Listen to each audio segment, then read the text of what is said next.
খাদ্য দিতে হবে, এটাই চূড়ান্ত। কিন্তু সমাজে কিছু আলিম দলিল ছড়াই কিছু যুক্তি ও মন্তব্যের ভিত্তিতে ফেতরা খাদ্যের পরিবর্তে টাকা দিতে হবে বলে চ্যালেঞ্জ করে। এই নিয়ে সমাজের সাধারণ মানুষ বিপাকে পড়েছে। সুতরাং আমার অনুরোধ কোরআন ও সহি হাদিসের আলোকে উত্তর দিয়ে আমাদেরকে সঠিক বার্তা দিবেন বলে আশা করব। সুপ্রিয় ভাই এবং বোন, আজকে এটা নতুন মতবিরোধ বা মতানৈক্য নয়, অতীতেও এই মতানৈক্য মতবিরোধ ছিল যে জাকাতুল ফিতরে টাকা দিতে হবে না খাদ্য দিতে হবে।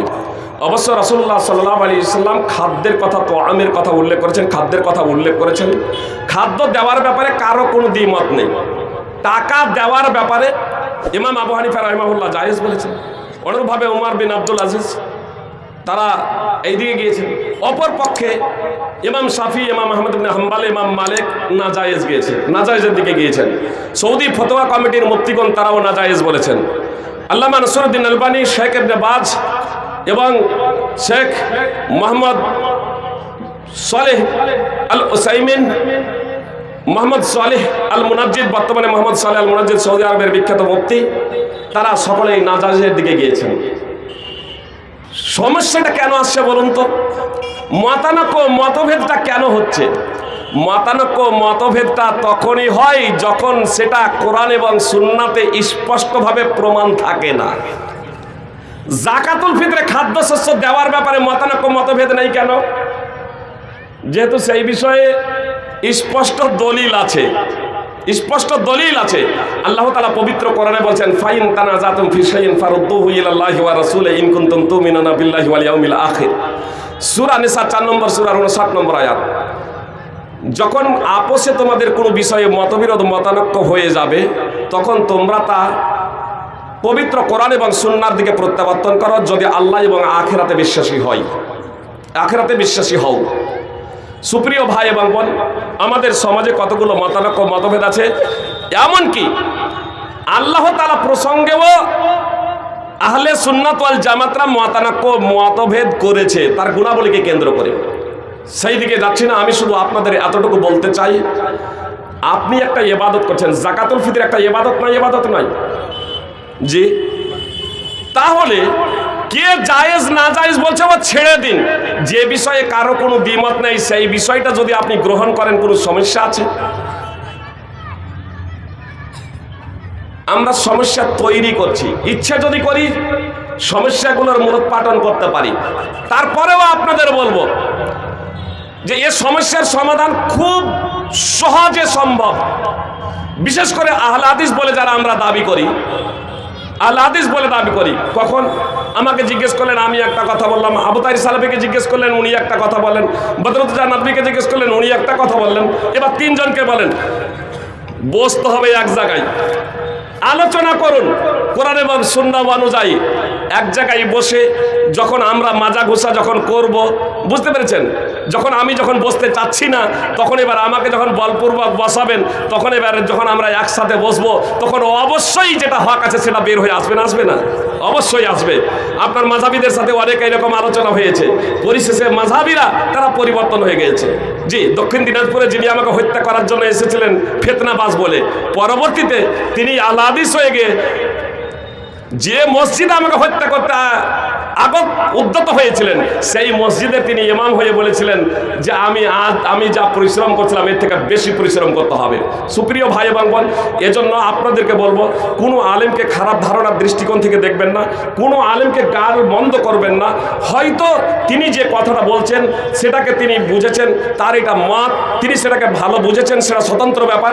কিন্তু আমরা যে কোনো ইবাদত করব, ইবাদতের ক্ষেত্রে আমরা সেই বিষয়টাকে বেছে নেব যে বিষয়ে কারো কোনো দ্বিমত নেই এবং যে বিষয়টা কোরআন এবং সুন্নাহ দ্বারা সাব্যস্ত হবে, অথবা শুধু কোরআন অথবা শুধু সুন্নাহ দ্বারা সাব্যস্ত হবে। তাহলে ইনশাআল্লাহ আমরা অনেক মতভেদ থেকে মুক্তি পেয়ে যাব ইনশাআল্লাহ। শেখ, আমার জিজ্ঞাসা হচ্ছে যে বেপর্দা নারীদের সামনে বাড়িতে বাড়িতে নাইট জালসা করা কোরআন ও হাদিসের আলোকে কতটুকু সঠিক? জানি আমাদের সমাজকে সঠিক পথের পথিক করবেন বলে আশা করি। সুপ্রিয় ভাই এবং বোন, আমাদের মা এবং বোনেরা তো পর্দা কি বুঝে না, জানেও না। তবে এতটুকু জানে যে এই পায়জামা পাঞ্জাবি টুপি থাকলে মাথায় কাপড় দিতে হয়, একটু মাথার কাপড়টাকে লটকে দেয় যাতে চেহারা দেখা না যায়। ঠেলাওয়ালা আছে, বেগুন বিক্রেতা আছে, চুরিওয়ালা আছে, হাতটাকে বাড়িয়ে দেয় চুরি ভরে। জি, খুব ভালোভাবে শুনুন। রাসূলুল্লাহ সাল্লাল্লাহু আলাইহি সাল্লাম বলছেন, রাসূলুল্লাহ সাল্লাল্লাহু আলাইহি সাল্লাম বলছেন, কোন মানুষের মাথায় প্রেগ গেঁথে দেওয়া এর চাইতে উত্তম যে সে এমন কোন মহিলাকে স্পর্শ করবে যাকে স্পর্শ করা বৈধ নয়। সিলসিলাতুল হাদিস সাহিহা হাদিস নম্বর 226। সুপ্রিয় ভাই এবং বোন, এজন্য খুব সাবধান। প্রশ্ন ছিল বাড়িতে বাড়িতে জালসা, তো বাড়িতে যদি জালসা করে তো মেয়েরা বেপর্দা হয়ে থাকে নাকি? আজকেও তো জালসা দিয়েছেন, ইসলামপুরে হচ্ছে, জামিয়া রহমানিয়াতে হচ্ছে, এ তো বড় জালসা, এটা তো আর নাইট জালসা না। কি বলছেন? এগুলো বড় জালসা না? মেলাও বসেছে, আর মেলাতে ছেলে মেয়ে সব তো ধাক্কাধাক্কি হচ্ছে, কমিটিকে জবাবদিহি করতে হবে না? আমরা বক্তব্য দিচ্ছি, আমরাকে কি জবাবদিহি করতে হবে না? আমরা কোনো কিছু বলছি না, যদি চুপ যদি থাকি। সুপ্রিয় ভাই এবং বোন, আমাদের প্রত্যেককে সতর্ক হওয়া একান্ত কর্তব্য। আমাদের সাধ্য অনুযায়ী আমাদেরকে প্রচেষ্টা করতে হবে যাতে ইসলামী বিধিবিধান কোনো ক্ষেত্রেই লঙ্ঘিত না হয়, লঙ্ঘন না হয়। এর জন্য আমাদের সবাইকে প্রচেষ্টা করতে হবে। আমরা যদি সবাই প্রচেষ্টা করি তাহলে ইনশাল্লাহ এটা সম্ভব। যদি বলেন যে নাইট জালসা, আপনার নাইট জালসাগুলো উঠে যাবে ইনশাআল্লাহ। আমরা যদি স্বতঃস্ফূর্তভাবে মাদ্রাসাতে যথাযথ মাদ্রাসা পরিচালনার জন্য আমাদের সম্পদগুলো সেখানে পৌঁছে দিই, কি বলছেন? ইনশাআল্লাহ। আপনার খ্রিস্টানেরা বড় বড় চার্চ করে, অনেক সেবামূলক কাজ করে। আপনার রামকৃষ্ণ মিশন প্রচুর এইরকম কাজ করে। তারা এই ধরনের নাইট জালসা করে নাকি? না, এই ধরনের বড় জালসায় গীত গেয়ে টাকা আদায় করে। কিন্তু আমাদের তো অবস্থা এমন হয়ে গেছে, ছন্দ মিলিয়ে যদি টাকা আদায় না করা হয় তাহলে আপনারা দেবেন না। এবার এরা বলছে আমরা নিরুপায়। আমরা বলছি রুজির মালিক আল্লাহ, আপনাদের বলছি হারাম ছেড়ে দিন, অবৈধ পন্থা ছেড়ে দিন। আর আমাদের একটু বিশ্বাসটা দুর্বল যে রুজির মালিক আল্লাহ। আমরা যদি ওই পন্থা অবলম্বন না করি, শরীয়ত পন্থাই আমরা যদি মানুষকে, জনগণকে বুঝাই, তাহলে আল্লাহ রুজি দেবে, মাদ্রাসা চলবে। আমাদের এই আস্থাটা নেই। আল্লাহ আমাদের আস্থা দান করুন। পবিত্র কোরআন এবং সুন্নাহকে যথাযথভাবে অনুধাবন করার এবং তার বাস্তবায়ন করার তৌফিক দান করেন। শেখ, আপনার কাছে আমার প্রশ্ন, যে নাইট জালসাগুলোতে কোরআন হাদিস, পাগ, লাঠি, বোরকা, বোর্ডিং ইত্যাদি নামে টাকা ও সামান উঠিয়ে মাদ্রাসায় জমা না করে নিজের বেতন হিসেবে নেওয়া জায়েজ না না জায়েজ, শরীয়তের আলোকে উত্তর দিয়ে জানাবেন। জি, আপনার জন্য মাদ্রাসার জন্য যে সমস্ত জিনিসগুলো নিচ্ছে মাদ্রাসায় দিল, তো মাদ্রাসা থেকেই তো ও বেতন নেবে না? কোথা থেকে নেবে? যে এবার মাদ্রাসায় জমা না দিয়ে, মাদ্রাসা কমিটিকে না বলে, মাদ্রাসা কর্তৃপক্ষকে না বলে কেউ যদি নিজের পকেটে ভরে নেয়, তাহলে অবশ্যই এটা হারাম না জায়েজ।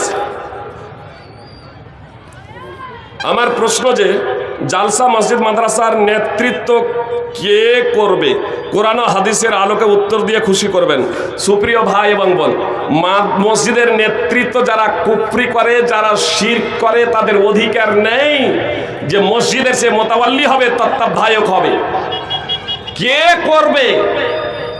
যে আল্লাহ এবং আখিরাতে ঈমান নিয়ে আসবে। ইন্নামা ইয়ামুরু মাসাজিদাল্লাহি মান আমানা বিল্লাহি ওয়াল ইয়াউমিল আখির ওয়া আকামাস সালাহ ওয়া আতাজ যাকাত ওয়া লাম ইয়াখশা ইল্লাল্লাহ। এই পাঁচটি গুণ যাদের থাকবে, আল্লাহর প্রতি ঈমান আনবে, আখিরাতের প্রতি ঈমান আনবে, আপনার নামাজ কায়েম করবে, যাকাত দেবে, আল্লাহ ছাড়া কাউকে ভয় করবে না, এই ধরনের ব্যক্তি মসজিদের মোতাওয়াল্লি হবে, তত্ত্বাবধায়ক হবে, মসজিদের দেখাশোনা করবে। কাফের এবং মুশরিক মসজিদের তত্ত্বাবধায়ক মোতাওয়াল্লি হতে পারে না, এটা বৈধ নয়। সূরা তাওবা 9 নম্বর সূরার 17 এবং 18 নম্বর আয়াত। মাদ্রাসায় কোরআন এবং হাদিস পড়ানো হয়, যে তো কোরআন এবং হাদিস পড়ানো হয়। সুপ্রিয় ভাই এবং বোন, কোরআন এবং সুন্নাহ কেন পড়ানো হয়? জীবনে বাস্তবায়নের লক্ষ্য উদ্দেশ্যে নিজেরা শিখবে, আর শিখে অন্যদের মাঝে প্রচার করবে, সমাজের সংস্কার এবং সংশোধন করবে, মুসলিমদের সংস্কার সংশোধন করবে বা মুসলিমদের কাছে ইসলামের বার্তা পৌঁছে দেবে, এই লক্ষ্য এবং উদ্দেশ্যে তো মাদ্রাসার কমিটি যদি বেনামাজি যদি হয়, তাহলে লক্ষ্য উদ্দেশ্যে যথাযথভাবে বাস্তবায়ন হবে না। তাহলে এতটুকু বলি, রাসূলুল্লাহ সাল্লাল্লাহু আলাইহি ওয়াসাল্লাম বলেছেন, ইন্নাল্লাহা লা ইউইদু হাযাদ দীনা বিরাজুলিল ফাজির, নিশ্চয় আল্লাহ তাআলা এই দ্বীনকে শক্তিশালী করবেন অসৎ ব্যক্তি দ্বারাও। মসজিদের কমিটিতে হতে পারে না, তবে মাদ্রাসার কমিটি জায়েজ, কিন্তু উত্তম হলো নামাজি পরেজগার সৎ ব্যক্তি।